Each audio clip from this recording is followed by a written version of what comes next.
This job just doesn't get any easier. Was it you that found the body? Yeah, I found it by my cave next to my fire first thing this morning. And can I ask what you do? I'm a caveman, same as everyone else. Of course. Yeah, so I found the body first thing, and I immediately went to fetch the caveman police. You did the right thing. Leave it to us. We're getting an expert in to determine cause of death. Right. And here is cavewoman pathologist Ursula. Morning, Detective. Morning, Ursula. This could be an interesting one. Well, let's have a look. Oh, it looks like this man was killed with some kind of stone implement. Not again. It's rife. Sometimes I think the whole advance into stone technology has been a bit of a double-edged sword. Oh, what? Nothing. No, what did you... I've no idea. Time of death? Well, I think I can narrow it down to, some time before now. OK, let's start investigating. Did anyone see this man being killed? No. Right, I'm all out of ideas. All we know is that at some point before now, someone hit this man to death with a stone, and no one saw who it was. The perfect crime. The perfect crime.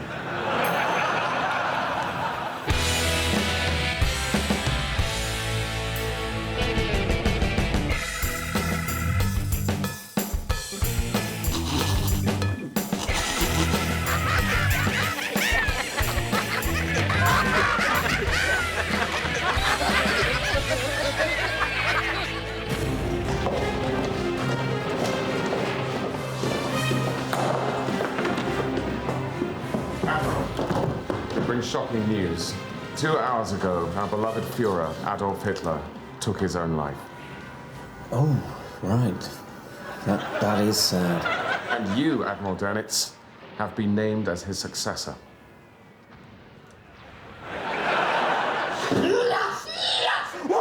your face, Goering! Sorry, guys. Whoa! Eat it! This is a great opportunity. Yeah. I've got loads of great ideas for Germany. I think we should do more autobahns. They're great. I think we need to look at pensions. There's a growing housing shortage. Listen. Oh, actually, sorry, can I just make a quick call? Yes, mein Führer. Nice. Hi, darling. Yeah, it's me. You're never gonna guess. They've made me the new Führer. Yeah, shot himself. Well, Frida, this is an opportunity that I've just got to take. Well, they were hardly going to give me the job when everything was going really well, were they? No, we'll talk about this later, OK? But heil me, though, eh? Heil me? Oh. Right, where was I? Oh, yes, ideas. When can we have a policy meeting? We've taken the liberty of drawing up a list of priorities. Oh, yeah? Yeah. So, here's General Eisenhower's telephone number. Here's the English for "we give up." And here's an analysis of our military situation in one rude word.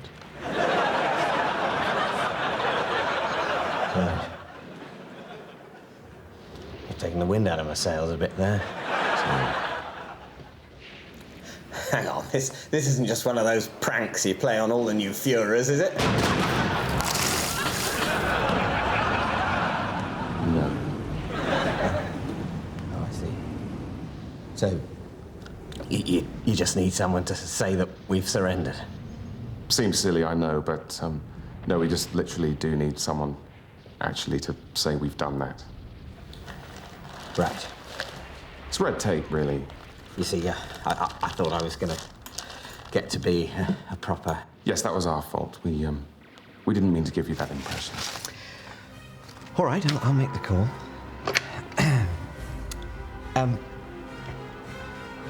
You wouldn't mind just doing me a quick Heil Dönitz, would you? Just so I can say I've had one. I don't think that would... Please.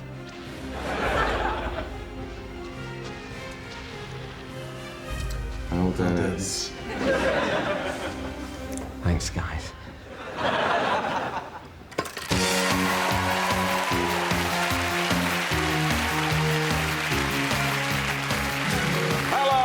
welcome to Word Wang, the spin-off series with a difference, and that difference is words. Joining me tonight are Julie from Yorkshire and Simon, who is from a factory and made from a special metal. So, Julie, ever killed a man? No. Simon? Yes. Great, let's play Word Wang. Round one, Julie to play first. Shed. Trowel. Buzz. Sorry, are you buzzing in? No. That's Word Wang. Simon? Smear. Towards. Fastidious. That's Word Wang. On to round three, animals. Simon? Mattress. That's Word Wang. However. That's Word Wang. Deforesting. That's Word Wang. Lineage. Oh, bad luck, Julie. That's not an animal. You lose 2 letters. So, Uli, it's you to start as we move on to the word board. Today's categories, countries of the world. I'll take Bithynia, Finland, and the Independent Republic of Webb. That's Word Wang. Simon? I'll have Mimji, Wantistan, and Ireland. Oh, bad luck, Simon. I'm afraid Ireland's not a vegetable. You lose 3 letters. So, as we enter the final round, Im, you're leading with tarpaulin, and Uli, you're trailing with H. It's time for you both to face the word wangarator. Let's rotate the board.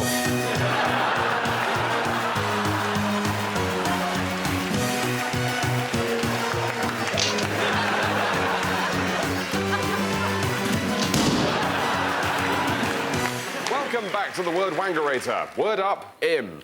Brisket. Oh, good. Uli? Parallel. Nice. Nice. Nice. Nearly. Almost. Pinch. Embolden. Arbitrarily. Oh. Crevice. E. Crevasse. Cravat. Tie. Yes, that is word wang! Im, you've beaten the word wangarator, making you today's word wang. Uli, you've been word wangarated, making you today's anti-word wang. Until tomorrow, good word wang!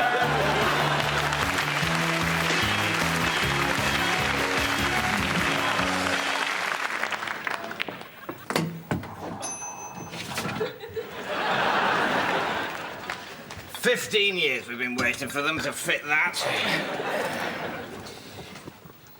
Oh, and that's a bad miss. And young Mark Deacon will be very sad to have missed that blue, but hopefully not as sad as he was about 6 months ago.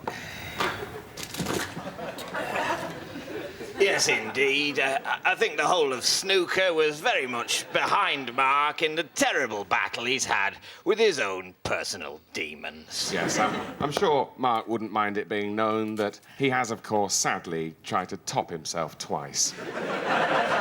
Yes, but that's many fewer times than he's tried to reach the final of a ranking tournament.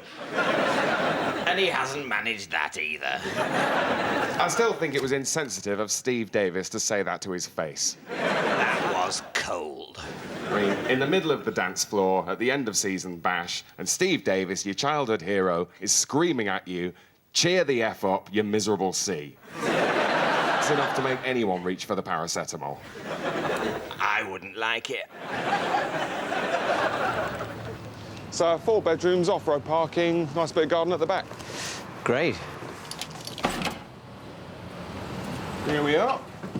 So, Tom's a banker. What does Wendy do? I work for a charity. Oh, yeah? Which one? It's a charity that provides counselling and practical support for survivors of torture. Torture? Really? I'll tell you what's torture around here. The traffic.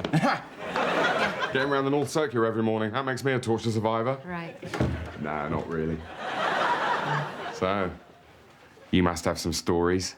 So go on, what is the worst thing that's ever happened to anyone you've counselled? Oh, you know, some not very nice things. Yeah, I bet. But what's the worst thing? I mean, the really gruesome stuff. Look, I don't think... No, come on, what's the really... Oh, my God, I can't believe they do that to people. The most disgusting torture that anyone's ever been through and lived to tell the tale. You really don't want to know. I do. No, you don't. I do. I really do. Oh, come on, how bad can it be? Well, I once worked with someone who... And obviously coping with that was very difficult for him.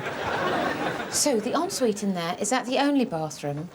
You can't. callous bitch. Standing around with your latte, looking for somewhere nice with a garden in Zone 2, when you know what you know about what goes on. You have to learn to remain detached. Oh, right. Oh, it's just a job for you, is it? 9 to 5. Oh, I'm sorry, Mbulu, that does sound like a pisser, but I've got to knock off half an hour early because I've got to go and see a lovely garden flat in Muswell Hill that's going cheap, and then someone's coming round to mend the dishwasher. But that holds no terror for me because I've not learnt to associate a knock on the door with unspeakable violation. I see what you're saying, but everyone has to have a day off. I need a fucking month off now! That has brought up a lot of things. Right. A lot of things. I didn't mean to... I think it's best if you go.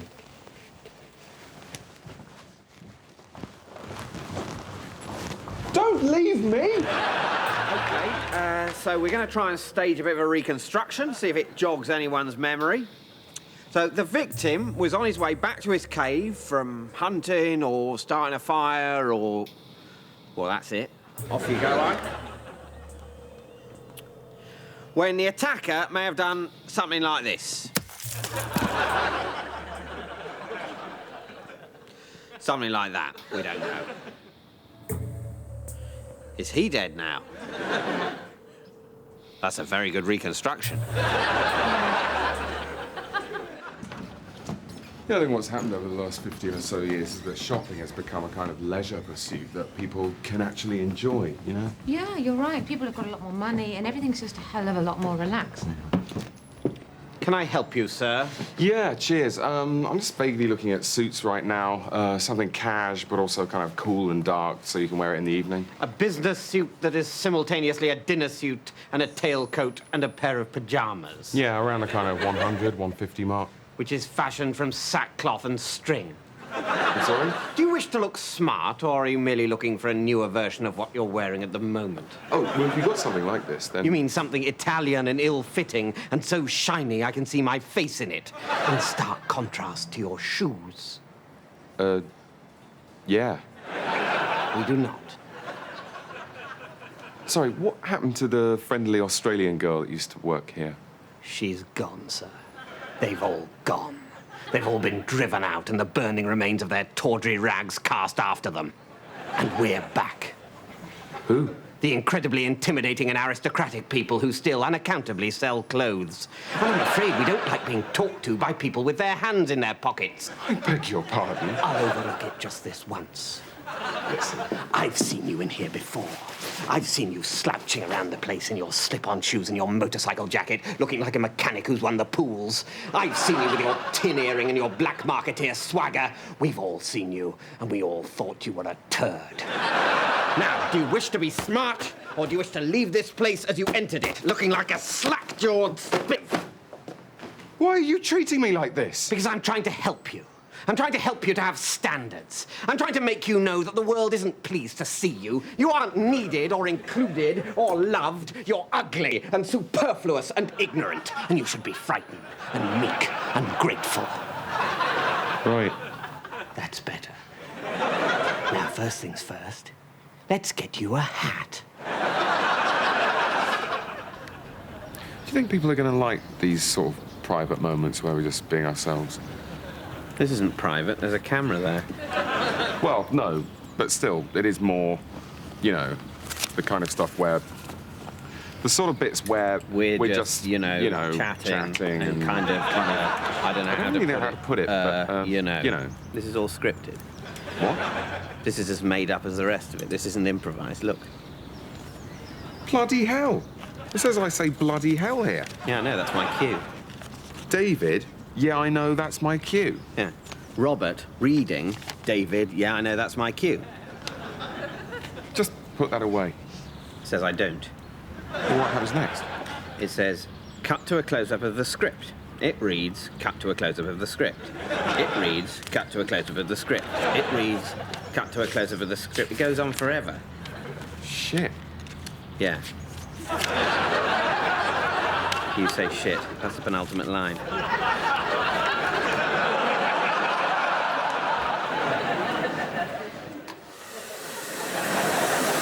Oh, and that's a bad miss. Yeah, and viewers in the north may once again be experiencing sound difficulties. Come on! Oh, that'll do.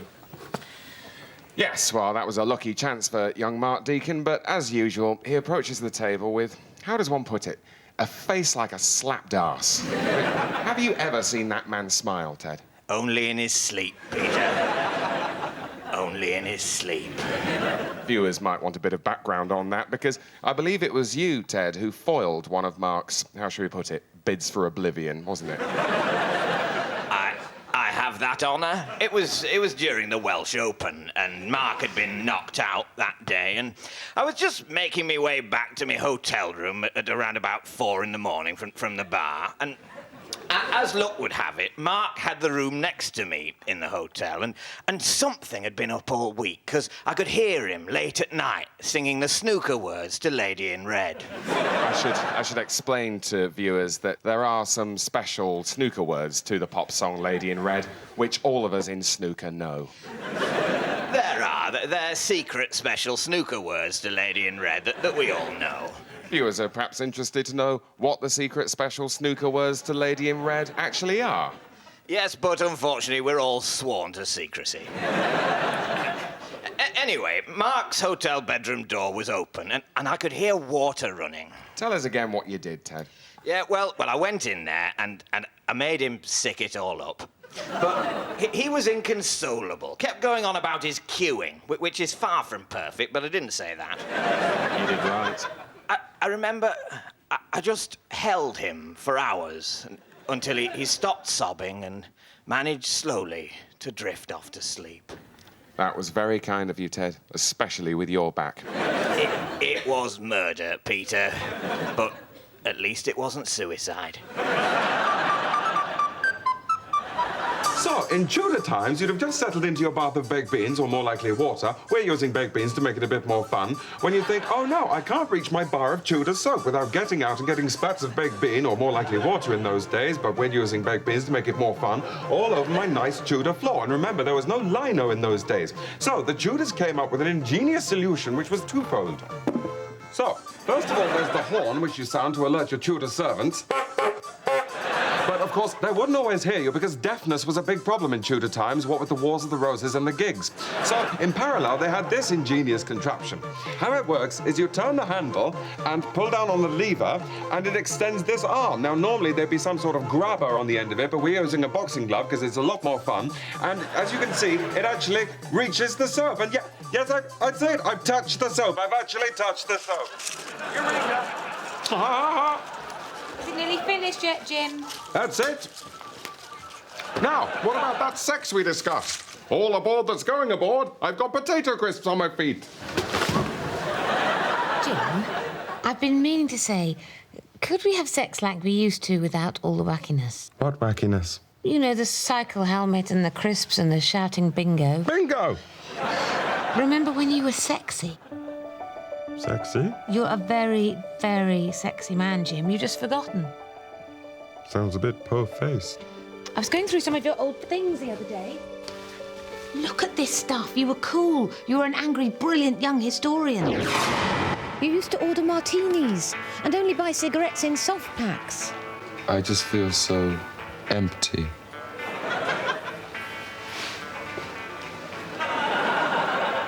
Thanks for trying. I was a tosspot. Well, maybe a bit, but couldn't you pretend to be like that again? Oh, all right, Anne. Oh, it's so serious. Foreplay. You're not trying. Well, I can't do it, Anne. You're never going to make me regret the day I learned how to make facts fun. I'm never going back. This is it now, Anne. With my helmet and my horn and my folding bicycle, I've made millions of people give a shit about the sea drill, and if you don't mind, I'm just going to go and wank off about that. Oh, Jim!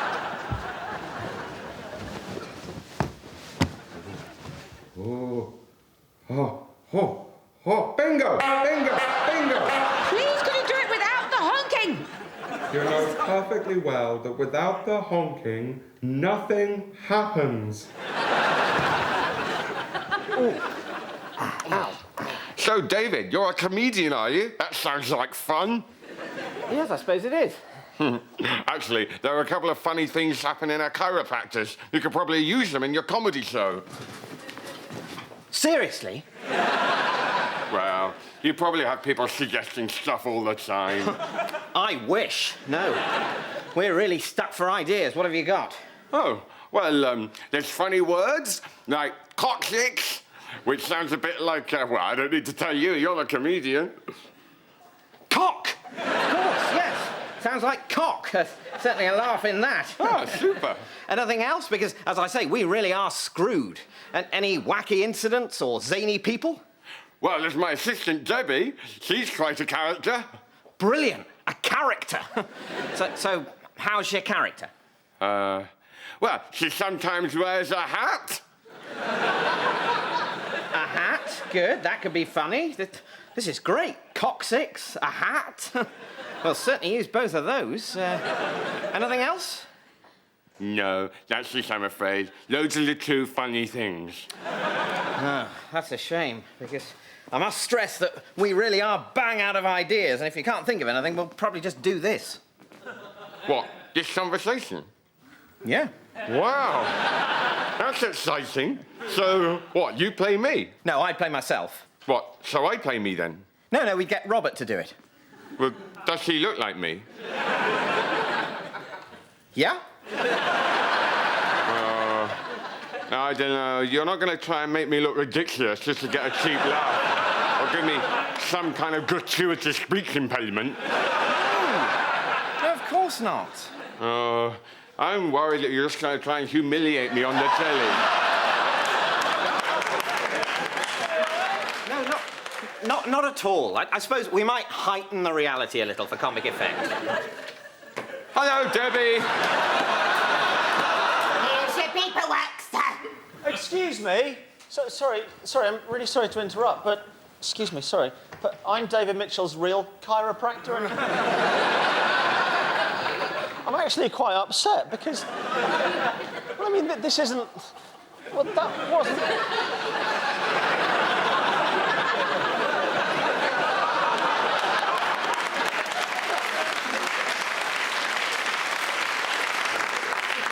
Wasn't anything like the conversation we had in my office the other week. For a start, I don't sound anything like that. Sorry. And secondly, while I was easing off his sciatic nerve, I told David Mitchell several genuinely amusing chiropractic stories. Like the time I was treating Tony Blackburn, and afterwards he said to me, "If anyone hears the real disc jockey, it's you." Which was hilarious. That was good, yeah.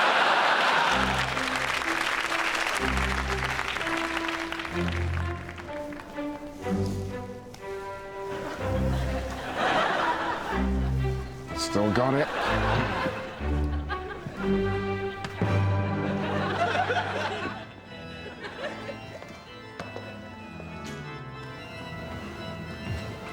The blood of Christ keep your eternal life.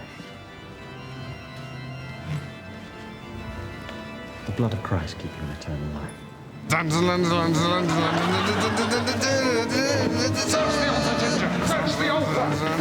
In a time future historians will one day call the past, and a place I wish I could name, but it's been a confusing week, who is left to look out for the man in the street in case he wants his mobile back?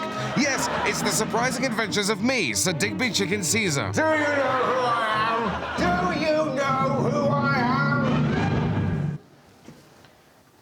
Ginger, do you know who I am? You're Sir Digby Chicken Caesar, sir. Of course. Thanks. The story so far. In my continuing quest to find out just who is behind it all, and by all I do mean all, Ginger and I have been invited to an evening at Her Majesty's pleasure, but we can't get there because we're in prison. I've got a plan. Officer, he's done it. He's gone and done it. I tried to reason with him, but he wouldn't listen.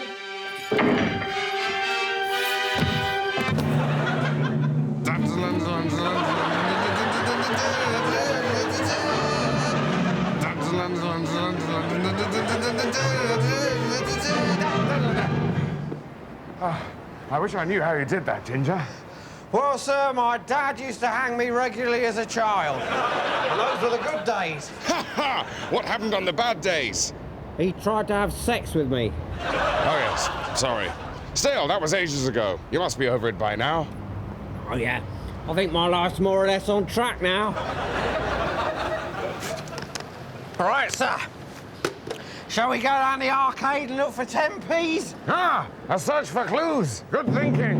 To the slotties.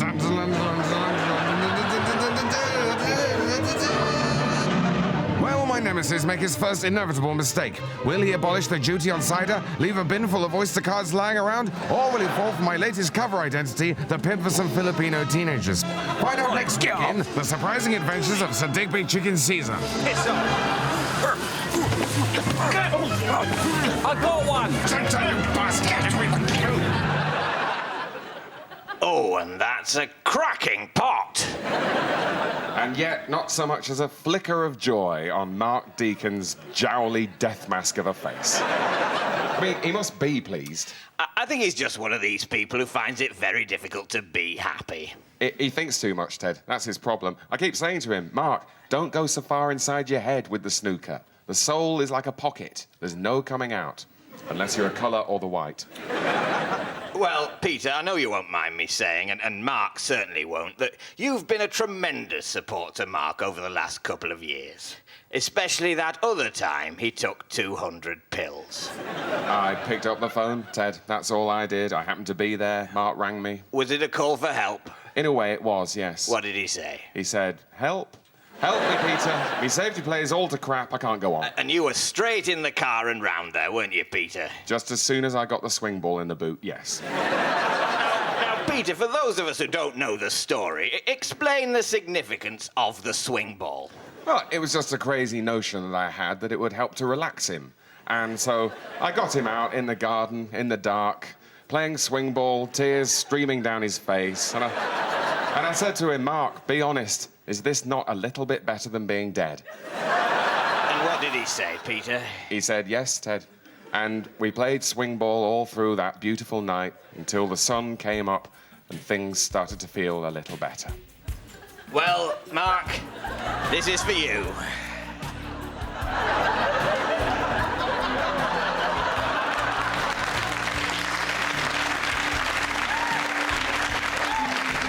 Never seen you looking so shiny as you did tonight. I've never seen you bathe so tight. You were amazing. Never seen so many players wonder if the long pot is on. Looking for a little canon, a cut as thin as a thong. And I have never seen such a clearance. Such a clearance in all the pox in every way. No more safety play. Table of reds is dancing with me. Cush to cush. Nothing is wrong. This big pink is on. But where's the cue ball gone? And I hardly know to play with stun or side. Never to forget this shot to nothing life. Never to forget my table of reds.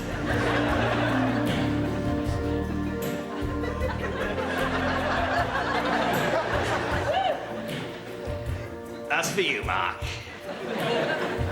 Keep on keeping on.